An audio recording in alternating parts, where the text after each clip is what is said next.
Hello friends and welcome back to my channel happy life with Anamika. तो कुछ और नई टिप्स एंड ट्रिक्स मैं आप लोगों के लिए लेकर आ चुकी हूँ। तो वीडियो शुरू करने से पहले जिन लोगों ने मेरे चैनल को सब्सक्राइब नहीं किया है वो मेरे चैनल को सब्सक्राइब कर लें। और मैं उन सभी लोगों का बहुत बहुत धन्यवाद करना चाहती हूँ जो मुझे इतना प्यार दे रहे हैं। और मैं चाहती हूँ आप अपना प्यार मेरे साथ इसी तरीके से बनाए रखें जिससे मुझे कुछ और अच्छा करने की हिम्मत मिले। तो चलिए फ्रेंड्स आज का वीडियो स्टार्ट करते हैं।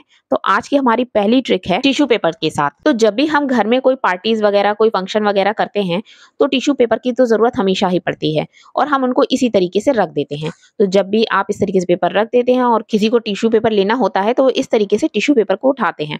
तो इस तरीके से जब हम टिश्यू पेपर उठाते हैं तो एक के साथ एक दो तीन टिश्यू पेपर एक साथ निकल कर आ जाते हैं और ये इस तरीके से रखे हुए देखने में भी अच्छे नहीं लगते हैं।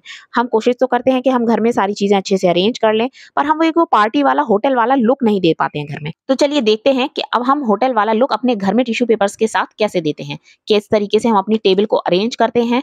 तो इस तरीके से मैंने एक प्लेट ली है, आप कोई अच्छी सी सुंदर सी प्लेट ले लीजिए जो भी आपके पास हो और उसमें इस तरीके से टिश्यू पेपर को रखिए।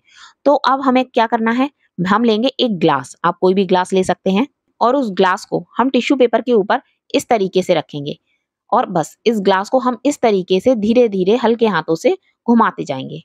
तो आप देख रहे हैं कि ये धीरे धीरे ग्लास घूमता जा रहा है और ये जो हमारे टिश्यू पेपर हैं वो एक फ्लावर की तरीके से पूरी जो इसकी पंखुड़ियां हैं वो सारी खुलती जा रही हैं। तो ये देखिए इस तरीके से ये हमारे सारे टिश्यू पेपर अच्छे से अरेंज हो गए हैं और एक फ्लावर की तरह पूरी चारों तरफ से इसकी पंखुड़ियां खुल चुकी हैं। और आप इसको चाहें तो और भी अच्छी तरीके से पूरा घुमा के आप इसको अच्छे से खोल सकते हैं। जितने ज्यादा टिश्यू पेपर होंगे उसका जो फ्लावर है वो उतना ही ज्यादा अच्छा और बड़ा बनेगा। तो मेरे पास बहुत ज्यादा टिश्यू पेपर नहीं थे, आधा पैकेट था, तो मैं उतने से ही आपको बनाकर दिखा रही हूँ। और इसकी जो ऊपर वाला टिश्यू पेपर है उसको हम हटा देंगे और उसको भी आप यूज कर सकते हैं। और इस तरीके से जब आप टिश्यू पेपर रखेंगे ना तो जब भी आप इसमें से टिश्यू पेपर उठाएंगे या कोई भी उठाएगा तो इसमें से एक साथ आपके बहुत सारे टिश्यू पेपर उठकर नहीं आएंगे। इस तरीके से एक एक टिश्यू पेपर आपका उठ के अलग अलग आ जाएगा, जिससे आपके टिश्यू पेपर भी खराब नहीं होंगे और ये सारी चीजें देखने में भी सुंदर लगेंगी। तो इस तरीके से अब आप अपने घर में पार्टी वगैरह करें तो इस तरीके से टिश्यू पेपर को अरेंज करके रखें जिससे आपकी टेबल देखने में सुंदर लगे। तो फ्रेंड्स आई होप आपको ये ट्रिक पसंद आई हो। अब दूसरी तरीके से भी हम टिश्यू पेपर को रख सकते हैं। तो ये मेरे पास एक पुराना मग है, इसमें एक्चुअली छोटा सा एक प्लांट लगा था, वो प्लांट मेरा खराब हो गया। उसके बाद मैंने इस कप में एक डोरी थी, ये मेरी बेटी की ड्रेस की डोरी थी, तो उसको मैंने इसमें बांध दिया और इस तरीके से भी आप टिश्यू पेपर को इसमें इस तरीके से अरेंज करके रख सकते हैं टेबल पर, तो जो कि देखने में भी अच्छे लगते हैं। तो अगर आपको मेरी ये ट्रिक पसंद आई हो तो प्लीज मुझे कमेंट करके जरूर बताइएगा। तो नेक्स्ट ट्रिक में भी मैंने इस कप को लिया है। आप जिस भी चीज में अपने स्पून फॉर्क या नाइफ वगैरह सारी चीजों को रखते हैं आप वो होल्डर ले सकते हैं और उस होल्डर में हम जब भी इस तरीके से चम्मच या फॉर्क कांटा और हमारे कैंची चाकू छुरी जो कुछ भी हम सारी चीजों को रखते हैं, तो जब भी हम सारी चीजों को एक कप में या एक होल्डर में रखते हैं तो सारी चीजें आपस में मिक्स हो जाती हैं और जब भी हमें निकालना होता है तो हमें थोड़ा सा उन्हें देखना पड़ता है, ढूंढना पड़ता है, उसके बाद हम अपनी चम्मच या फॉर्क को निकालते हैं उसमें से।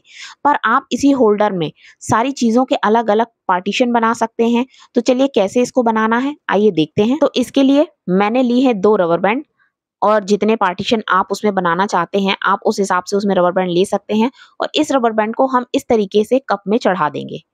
और अब ये आप ये भी कह सकते हैं कि इसमें ये जो रबर बैंड है वो अपनी जगह से हिल जाएगी या निकल जाएगी। तो उसके लिए भी हम क्या करेंगे, दोनों साइड इसमें टेप लगा देंगे। तो मैं ये सेलो टेप इसमें दोनों साइड लगा दूंगी जिससे ये बिल्कुल दिखाई भी नहीं देगी कि इसमें यहाँ पर टेप लगा हुआ है और रबर बैंड भी अपनी जगह से बिल्कुल भी नहीं हिलेगी। इसमें आप चाहें तो रबर बैंड की जगह कोई डोरी भी लगा सकते हैं और उसको भी लगाने के बाद आप उसको इस तरीके से टेप से फिक्स कर दीजिए तो वो अपनी जगह से नहीं हिलेगी। तो इस तरीके से इसमें आप देख सकते हैं कि 2 पार्टीशन बन गए हैं और इन 2 पार्टीशन में आप अपना कोई भी सामान रख सकते हैं। आप इसमें स्टेशनरी वगैरह के लिए भी इस तरीके से बना सकते हैं, बच्चों के पेन पेंसिल के लिए बना सकते हैं या अपनी चम्मच और कांटे वगैरह के लिए आप किचन में इसको कटलरी होल्डर के रूप में भी यूज कर सकते हैं। तो इस तरीके से आप इसमें कितने भी पार्टीशन बना सकते हैं। आप इसमें 4 पार्टीशन का भी बना सकते हैं जिससे आप इसमें चाकू छुरी कैंची वगैरह भी किचन में जो भी चीजें आपकी यूज में आती हैं वो सारी चीजें आप इस तरीके से डाल के रख सकते थे। तो इस तरीके से आप कोई भी होल्डर बना सकते हैं किसी ग्लास का या किसी बॉक्स का और उसको इस तरीके से अलग अलग पार्टीशन में डिवाइड कर सकते हैं। तो फ्रेंड्स ये आपको एक छोटी सी ट्रिक मेरी कैसी लगी मुझे कमेंट करके जरूर बताइएगा। तो चलिए बढ़ते हैं अपनी नेक्स्ट ट्रिक की तरफ। तो जब भी हम लोग नींबू लाते हैं तो कई बार ऐसा होता है कि नींबू थोड़े टाइट आ जाते हैं और उनमें से रस नहीं निकलता है। कई बार हम उन्हें दबाते हैं, बिल्कुल भी दबते नहीं हैं। तो जब हम इन्हें निचोड़ते हैं तो अच्छे से वो निचुड़ते नहीं हैं और उनका रस निकालने में हमें बहुत ही ज़्यादा ताकत लगती है। अगर आपके पास नींबू को रस निकालने वाली मशीन नहीं है तो हाथ से निचोड़ने में उन्हें बहुत ही ज़्यादा हमें ताकत लगती है। तो जब भी आपको नींबू काटना है तो उससे पहले आप नींबू लीजिए और उसको किसी भी जगह पर अच्छे हाथों से उसको दबा-दबा के थोड़ा-सा रगड़िए। रगड़ने से इस तरीके से जब आप उसको रगड़ेंगे तो धीरे-धीरे नींबू एकदम सॉफ्ट हो जाएगा और जब आप उसको निचोड़ेंगे तो उसमें से बहुत ही अच्छे से रस निकलेगा। तो चलिए मैं आपको इस नींबू को काट के दिखाती हूँ। तो ये देखिए नींबू अच्छी तरीके से सॉफ्ट हो चुके हैं और ये देखिए ज़रा से दबाने से ही इनके बीजे वगैरह सब बाहर आ रहे हैं और जब आप इसको निचोड़ेंगे तो इसमें से बहुत अच्छे से रस आपका निकल आएगा। तो चलिए एक और ट्रिक मैं आपको बताती हूँ जिससे आप नींबू को सॉफ्ट कर सकते हैं। तो उसके लिए हमें चाहिए 1 ग्लास में गर्म पानी। तो नींबू को काटने से पहले आप 2-4 मिनट के लिए इस तरीके से नींबू को गर्म पानी में डाल के रख दीजिए और उसके बाद जब आप नींबू को काटेंगे ना तो नींबू में से बहुत ही अच्छे से रस निकलेगा और नींबू एकदम से सॉफ्ट हो जाएगा। पर गर्म पानी में डालने के लिए आपको थोड़ा टाइम ज़्यादा लगेगा और इस तरीके से रगड़ के जब आप नींबू को काटेंगे तो वो आपका काम मिनटों में हो जाएगा। तो ये दोनों ही ट्रिक आप नींबू को सॉफ्ट करने के लिए कर सकते हैं। तो फ्रेंड्स अगर आपको मेरी ट्रिक पसंद आई हो तो प्लीज़ मुझे कमेंट करके ज़रूर बताइएगा। तो चलिए बढ़ते हैं अपनी नेक्स्ट ट्रिक की तरफ। तो दोस्तों अगली ट्रिक भी हमारी नींबू के साथ है। तो ये मैंने लिए हैं नींबू के कुछ छिलके। जब भी मैं किसी चीज़ में नींबू डालती हूँ तो उसके बाद जो उसका छिलका बचता है उसको मैं रख देती हूँ। पर उसको मैं इस तरीके से कटोरी में नहीं रखती हूँ। मैं किस तरीके से इसको स्टोर करती हूँ वो आज मैं आपको बताती हूँ और इसका हम क्या यूज़ कर सकते हैं वो भी मैं आपको बताती हूँ। वैसे तो हम इस तरीके से नींबू निचोड़ते हैं और उसके जो छिलके निकलते हैं उन्हें हम तुरंत ही डस्टबिन में फेंक देते हैं। तो चलिए इन छिलकों का हम क्या कर सकते हैं चलिए मैं आपको बताती हूँ। तो इसके लिए हमने ली है एक कांच की बॉटल। बॉटल हमें कांच की ही लेनी है, इसके अलावा कोई और बॉटल नहीं लेनी है। और हमें क्या करना है इस बॉटल में हम डालेंगे पानी और आप अपने हिसाब से पानी ले लीजिए, मतलब ग्लास पूरी आप बॉटल भर के भी ले सकते हैं और थोड़ा ऊपर से मतलब खाली रहने दीजिए क्योंकि अभी हम इसमें डालेंगे नींबू। और इसमें हमने अभी डाला है पहले सॉल्ट, नमक। तो इसमें हम अच्छे से 1 चम्मच भर के नमक डाल देंगे और इसके बाद जितने भी ये नींबू के जो छिलके हैं ना इनको हम इसमें डाल देंगे और डाल के हम इसका ढक्कन बंद करके इसको हम रख देंगे फ्रिज में। इसको आप फ्रिज में इस तरीके से स्टोर करके रख सकते हैं। तो देखिए ये इसमें नीचे नमक आ गया है। तो इसको जब आप रख देंगे थोड़ी देर आप हिलाएँगे इसको और उसके बाद जब इसको रख देंगे तो इसमें जितना भी ये नीचे नमक है ना ये सारा इस पानी में मिक्स हो जाएगा। और इस नींबू से आप क्या कर सकते हैं, आपके जो भी पूजा के बर्तन, तांबे पीतल के जो बर्तन हैं उनको आप क्लीन कर सकते हैं। तो इस तरीके से आपके बर्तन बहुत ही अच्छे से क्लीन हो जाएँगे, आपके नींबू भी वेस्ट नहीं होंगे। तो इस तरीके से आप इन नींबू को कितने भी टाइम तक के लिए फ्रिज में स्टोर कर सकते हैं और जब भी आप इन्हें यूज़ करना चाहें आप इन्हें यूज़ कर सकते हैं। और जब भी आप नींबू को यूज़ करें, तो जब भी आपने नींबू निचोड़ा हो तो तुरंत आप उस नींबू को निचोड़ के इस डिब्बी में डाल दीजिए और उसको वापस फ्रिज में रख दीजिए। तो इस तरीके से जब भी आपके छिलके निकलते जाएँ, आप डिब्बी में डालते जाइए, उनको यूज़ करते जाइए। तो इस तरीके से और बीच-बीच में आप उसमें नमक भी डालते जाइए क्योंकि जो पानी होता है, जो नींबू होता है, उसमें वो नमक लग जाता है और जब आप अपने किसी भी बर्तन को उससे साफ करते हैं ना, तो धीरे-धीरे करके वो खत्म भी होता जाता है, तो उसको हम बढ़ाते जाएँगे। तो हम धीरे-धीरे अगर हमारा पानी उसमें खत्म हो रहा है, तो हम उसमें पानी बढ़ाते जाएँगे, नमक बढ़ाते जाएँगे और जब भी आपका कोई भी नींबू यूज़ हो, आप उसको उसमें डालते जाइए। तो देखिए कितने अच्छी तरीके से ये हमारा लोटा साफ हो चुका है और आपके नींबू भी यूज़ हो गए हैं। तो दोस्तों आपको ये ट्रिक पसंद आई हो तो प्लीज़ मुझे कमेंट करके ज़रूर बताइएगा। तो चलिए बढ़ते हैं अपनी नेक्स्ट ट्रिक की तरफ।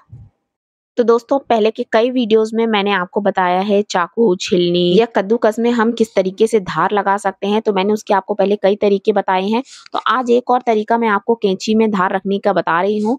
तो इसके लिए हमें क्या करना है, सबसे पहले तो हम कैंची को हल्का-सा गरम कर लेंगे क्योंकि जब हम किसी भी चीज़ को धार करते हैं ना, तो उसको अगर हम गरम करके करते हैं ना, तो उसमें धार बहुत अच्छे से होती है। तो इसके बाद ये मैंने लिया है एक स्टील का जूना, जिससे हम बर्तन धोते हैं और उस पे हमें इस कैंची को इस तरीके से चलाना है, मतलब काटना है इस जूने को।